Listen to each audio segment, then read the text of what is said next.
இப்போ நான் இந்த வீடியோவில் என்ன சொல்ல வரேன்னா, அதாவது வந்து என்னோடய அக்கௌண்ட்டுக்கு பணம் போடணும். நைட்டு 3ஆந்தேதி நைட்டு அமௌண்ட் வந்து டியூ அமௌண்ட் லோன் அமௌண்ட் வந்து அதாவது வந்துட்டு 10,890 பக்கம் எடுப்பாங்க. 11,000 எடுப்பாங்க. நான் வந்துட்டு இப்போ 11,500 அமௌண்ட்டு போடுறதுக்காக ஏடிஎம் வந்திருக்கேன். ஆனால் ஏடிஎம் வந்துட்டு பாருங்கள் சர்வீஸ் ஒர்க் ஆகலை.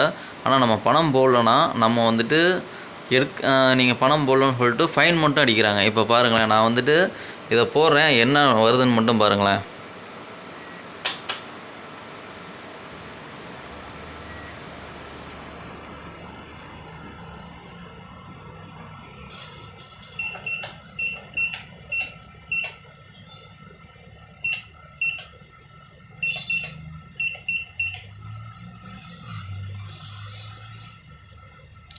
பாருங்கள், பேர் வந்து கருப்புசாமி, அக்கௌண்ட் நம்பரு 554110 00541.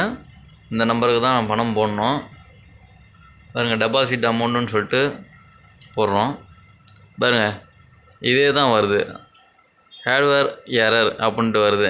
இப்போ வந்துட்டு நம்ம அக்கௌண்ட்டில் பணம் இல்லைன்னா ஃபைன் அடிக்கிறாங்க. நம்ம அக்கௌண்ட்டுக்கு பணம் போடுறதுக்கு இதுமாரி பிரச்சனை வரப்போ இவங்களாம் என்ன பண்ணலாம், இவங்க வந்துட்டு எதுவும் ஃபைனு எதுவும் கட்ட மாட்டாங்க. ஆனால் இருக்கிறவனுங்கன்னா ஃபைன் போட்டு தாளிப்பாங்க. இவங்க முதல்ல கரெக்டாக வச்சுருக்காங்களா, கரெக்டாக இருக்கிறாங்களா? இதுக்கு ஏதாவது ஒரு முடிவு கட்டணும் தலைவரை.